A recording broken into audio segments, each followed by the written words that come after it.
Fala, meus amigos, tudo bem? Nesse vídeo aqui eu já vou começar pedindo desculpas porque eu tô um pouco alérgico, então esse fungado incomoda, né? Mas vamos aqui pro que interessa, né? O que interessa é o seguinte, é que eu fiz 81 pontos para Bragança Paulista após o gabarito oficial preliminar da VUNESP. E por que preliminar, João? Porque ainda teremos os recursos, né? Não é o gabarito definitivo de todos, tem os recursos agora. Muito bem, eu passei meu gabarito a limpo para poder corrigir certinho. Olha aqui, ó. Passei a limpo, beleza? Essas questões essas anotações aqui, ó, de vermelho, são as questões que eu acredito que vão dar recurso, tá? São 4 questões, na minha opinião. Eu vou fazer um vídeo específico para falar disso aqui. E provavelmente minha nota vai subir, porque dessas aqui, 3 é possível que eu aproveite. E aí minha nota, se a banca anular, minha nota vai lá para 84, né? Muito bem, pessoal, é o seguinte. Como que eu consegui esse número? Como que eu consegui passar, né? Porque não tem, o concurso não está homologado para eu cravar e dizer assim, passei. Eu só posso dizer que eu passei quando o concurso estiver homologado, não é verdade? Mas como que eu consegui conseguir essa nota tão boa que aquele tal site que eu até vou pedir para não falar mais o nome, porque dizem que é complicado, tá? Eu vou pedir mesmo, dizem que é complicado. De todo mundo que colocou as notas, eu sou o terceiro.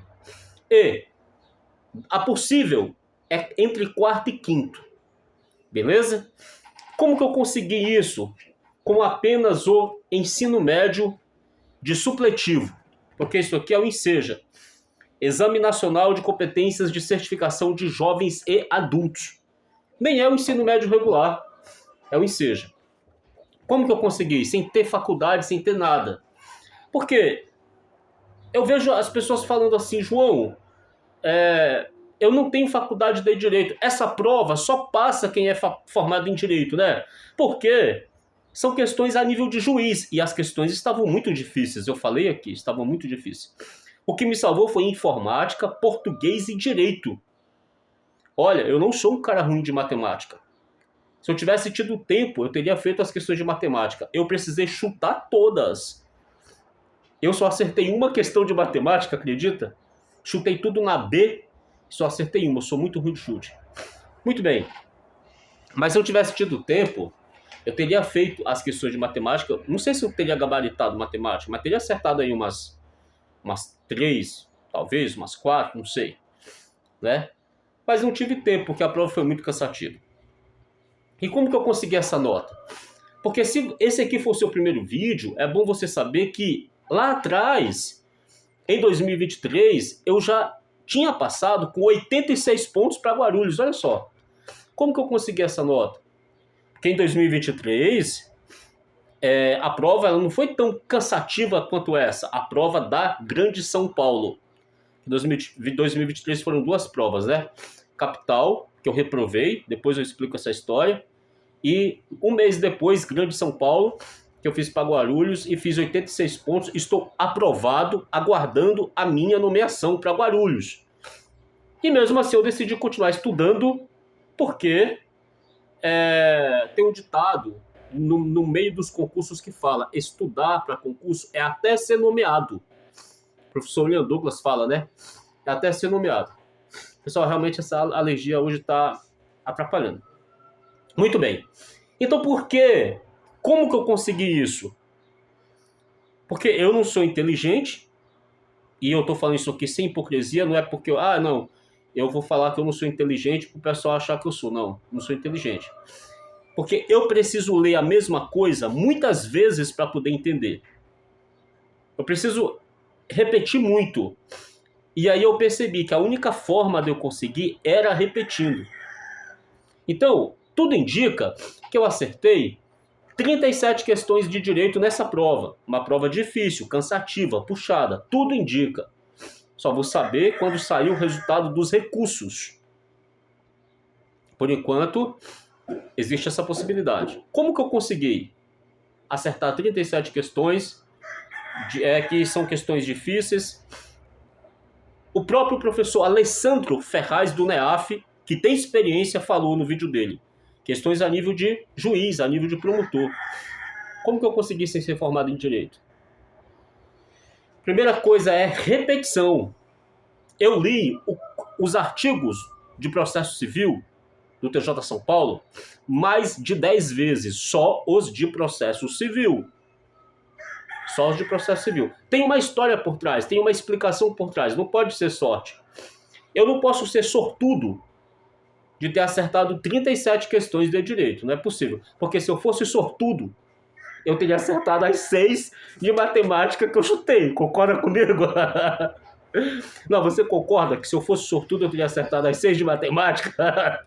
Eu só acertei uma e eu chutei 6. Não sou sortudo, velho. É repetição, cara. Olha, eu divido a lei seca por blocos. Por exemplo, impedimento e suspeição. E eu leio aquilo dali 1, 2, 3, 4 vezes, se preciso. Quando eu falo que eu li mais de 10 vezes o Código de Processo Civil, é ler inteiro os artigos que caem do TJ São Paulo, porque o Código de Processo Civil é gigantesco. É ler inteiro tudo que caiu. Mas às vezes que eu repeti a mesma coisa que eu não estava entendendo, aí eu não posso te dizer quantas vezes foram. Eu não posso te dizer quantas vezes eu repeti agravo de instrumento, apelação. Eu não me lembro. Tanto que eu decoro, quando você começa assim, quando você começa lendo apelação, lá fala que das questões, se das questões relativas ao agravo de instrumento não for o caso de agravo de instrumento, se for uma adesão interlocutória, que não é o caso de agravo de instrumento, não preclui, porque a pessoa pode alegar depois em preliminar de apelação. Então esses detalhes eles ficam na minha cabeça. As questões não suscitadas no capítulo anterior, cujo, se a seu respeito não comportar agravo de instrumento, não são cobertas pela preclusão e devem ser suscitadas em preliminar de apelação ou nas contras-razões finais. É isso que diz lá, começando o artigo 1010, se não me engano, de apelação do Código de Processo Civil. Como que você consegue fazer isso, João? Repetição, não ter preguiça. Porque é chato ficar repetindo. Dá preguiça, viu? Dá preguiça. É cansativo ficar repetindo. Mas precisa repetir. Como que eu sei, por exemplo, lá que em falsidade ideológica, artigo 299, a pena é reclusão de 1 a 5 anos e multa se a falsidade for em documento público e 1 a 3 anos e multa se a falsidade for em documento particular. Como que eu sei, por exemplo... Então, pessoal, eu dei uma pausa aqui. Pessoal, como que eu sei, por exemplo, que o artigo 300, falso reconhecimento de firma ou letra, é a mesma pena da falsidade ideológica, só que lá não fala de multa. Se você for lá no crime de prevaricação, se eu não me engano é o 318 ou 319, tem a prevaricação e lá logo abaixo tem uma prevaricação imprópria, que é quando o diretor ele deixa de vedar aos presos ou um agente público um rádio, um aparelho que permita a comunicação com os próprios presos ou com o ambiente externo. E lá na prevaricação mesmo, que é praticado deixar de praticar ato de ofício ou praticado infringindo dever funcional para satisfazer sentimento ou interesse pessoal, lá tem a pena e tem a multa. E lá no crime da prevaricação imprópria não tem multa. Como que eu sei que lá no artigo abandono de função, se eu não me engano, artigo 316, não vou me lembrar agora o número do artigo, mas lá tem duas qualificadoras. A primeira é se há prejuízo para a administração, a segunda é se o fato é cometido em ambiente de fronteira, em local de fronteira. Repetição. Você precisa repetir aquilo que você não entende. Isso não é inteligência, isso é repetição. E também não pode ser sorte. Como eu disse, se eu fosse sortudo, eu teria acertado todas as questões de matemática que eu chutei. Então, como que eu consegui? Repetindo. Você precisa ter... A minha esposa apareceu ali, mas não tem problema não. Muito bem. você precisa repetir. Você precisa ter essa consciência de que se você não sabe, você precisa enfrentar aquilo. Você vai desistir, você vai arregar, vamos falar assim, pro Código de Processo Penal, pro Código de Processo Civil. Não! Ele que tem que arregar para você. Você tem que olhar para ele e falar assim, ó, é você que vai arregar para mim. Eu fazia isso, tá?